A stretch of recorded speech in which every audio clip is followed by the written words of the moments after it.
ගොඩක් හිතුනෝ ප්‍රශ්න වලින් ඉන්නලු ගොඩක් ප්‍රශ්න වලින් ඉන්නවා. මොකද එයාලා හිතනවා එයාලා සමහරට කම්ප්ලේන්ට් කරනවා ස්වාමීනි ඔබ වහන්සේට මම මේ වගේ දේවල් වලින් යනවා පේන්නේ නැද්ද?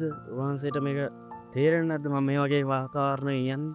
ඇයි ඔබ වහන්සේට පේන්නේ නැත්තේ? ඇයි ඔබ වහන්සේ මට පිළිතුරු දෙන්නේ නැත්තේ? ඇයි ඔබ වහන්සේ මට මේ ප්‍රශ්නේ එළියට උදව් කරන්නේ නැත්තේ කියලා උන්වහන්සේ කම්ප්ලේන්ට් කරනවා.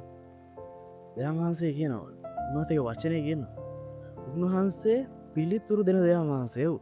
හැබැයි උන්වහන්සේ පිළිතුරු දෙන්නේ මොකටද? හලෙලූයා. පිළිතුරු දෙන දෙවිදු යාඥාවට කියලා කියන්නේ. ඒ කියන්නේ උන්වහන්සේ පිළිතුරු දෙන්නේ ඔයාගේ යාඥාවට. හලෙලූයා.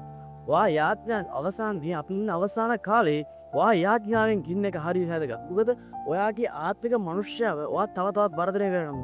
ඔයාගේ ආත්මික මනුෂ්‍යව උන්වහන්සේගේ පැමිණීමට රැප්චර් එකට ඔයා සූදානම් කරගන්න ඕනේ. ඒක ඔයා කරගන්න ඕන ඔයාගේ යාඥා තුලින්. හලෙලූයා. ඔයා යාඥා කරන මනුෂ්‍යයෙක් විදියට ඔයා සාමාන්‍යයෙන් යාඥා කරනවා වෙන්න පුළුවන්. හැබැයි ඔයා අවසාන කාලේ ඔයාගේ යාඥාව කියන එක ඔයාගේ යාඥා කාලය ගොඩක් වැඩි කරගන්න ඕනේ. හලෙලූයා. මොකද උන්වහන්සේක බලාපොරොත්තු වෙනවා වගේ. ඔයාට උන්වහන්සේත් එක්ක සංනිවේදනය කරන්න තියෙන මාර්ගය තමයි යාඥාව. හලෙලූයා. අපිට අපේ තාත්තත් එක්ක අපේ අම්මලත් අපේ සහෝදර සහෝදරි නෑදෑයෝ නැත්නම් අපිට ඉදිරියට හම්බෙන මිනිස්සුත් එක්ක කතා කරන්න පුළුවන් අපේ සාමාන්‍ය වචන. හැබැයි උන්වහන්සේත් අපිත් එක්ක උන්වහන්සේලා අපිට සම්බන්ධ වෙන්න උන්වහන්සේ දීලා තියෙන මාධ්‍ය තමයි යාඥාව. හලෙලූයා.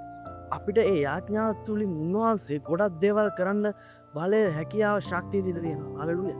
අපේ යාඥාවට වාතාවරණය වෙනස් කරන්න පුළුවන්. ඔයගොල්ලෝ දන්නවා. ඕගොල්ලන්ට ඔයාලගේ ඕනම වාතාවරණයක් ඔයාලා යන ඕනම අභියෝගයක් ඔයාලට විරුද්ධව තියෙන ඕනම අභියෝගයක් ඔයාලට යාඥාවෙන් පරාජය කරන්න පුළුවන්. හලෙලූයා.